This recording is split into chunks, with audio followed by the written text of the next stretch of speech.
Okay, so Trust No One is an album that unfortunately marked the departure of a songwriter and a guitarist as well as drummer. I won't actually ask how that changed song recording, but instead, what do you have a vision now in mind to the band in the future?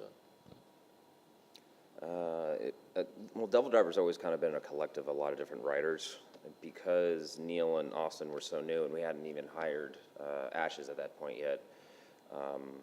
I did a majority of the writing, but the first single ended up being Neil's song, Daybreak.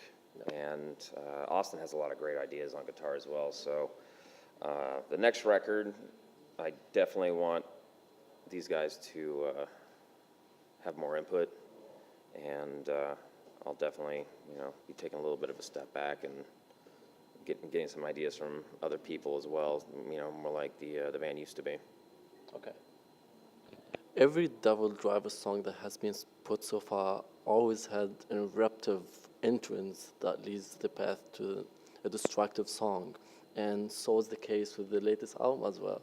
Did anything change in the recording process, or how was it generally?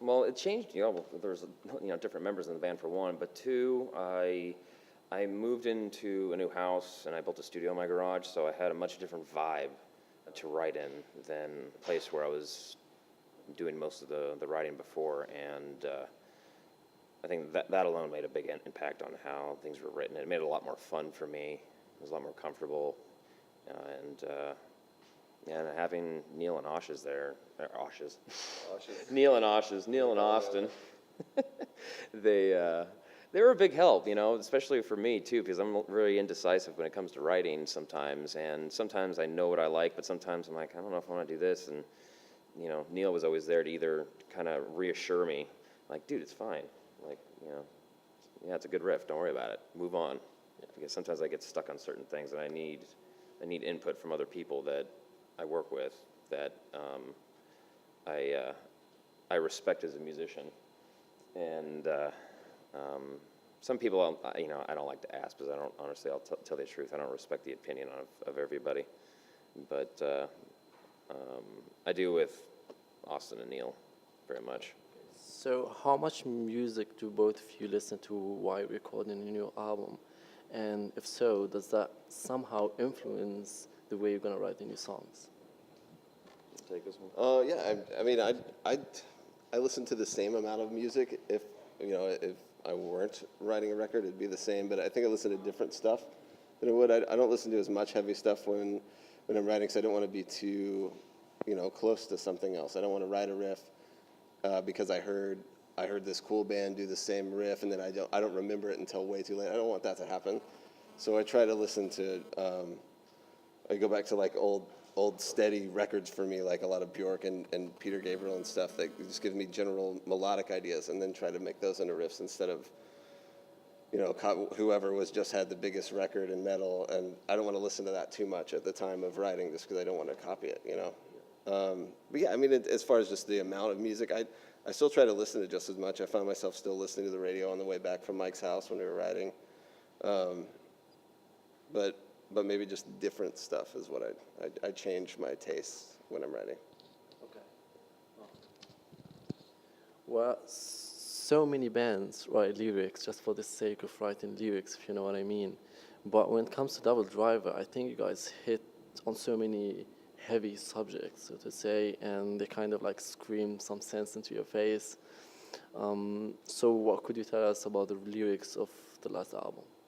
That's a Des question. It's hard for me to answer that because, I honestly, I don't want to re-represent his art process of the record. I know that's got to come from him, but I know for a fact that Des worked much harder on this record than I think he has on other records, and he shared a lot of his ideas with me prior to recording. He would just sit there with his iPhone and have the music on, through his computer, and he would kind of just whisper the lyrics into the phone, and then he would send it to me, and how about this, how about that, and he had, he didn't just have one chorus or one verse written. He had sometimes 3 different verses written, and and then Mark spent a lot of time mapping out the songs and going over his ideas with them at Dez's studio.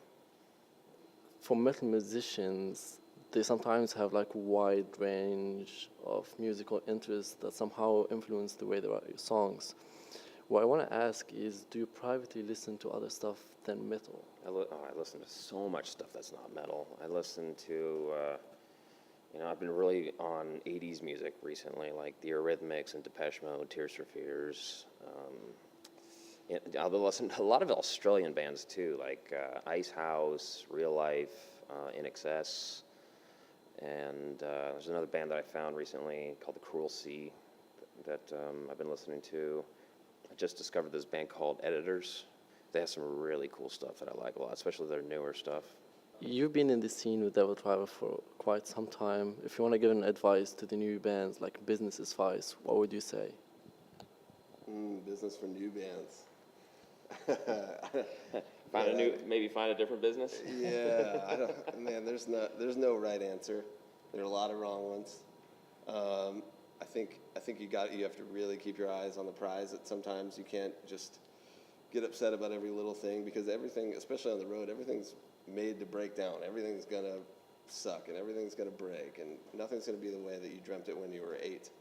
But it still can be fun and can be a career if you keep your mind open to it and just kind of don't sweat the small things that happen, because there's a lot of shit that goes wrong, and it's maybe not like your dream was, but it can still be cool, So I guess just relax a little more is my advice, and don't sweat the small stuff. Is there anything you want to say at the end? I was going to elaborate on that same question. The biggest piece of advice I always give to new bands is make sure you're working with people that you can have a very difficult conversation with and resolve it without getting angry. If you're in a band where you can't do that, I mean, maybe you guys will still move forward, and I know there are plenty of bands out there that don't like each other and they make it work because they have to, but man, that's no fun.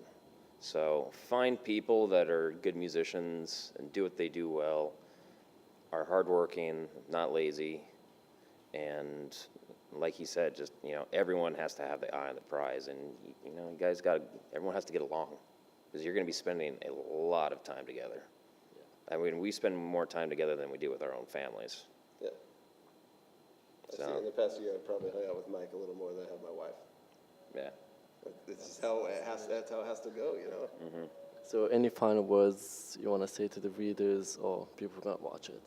Thank you so much for, having Devildriver's back for 14 years. And this new record is by far the most important record to me since I joined the band back in 2004. And, our fans are awesome. Thank you.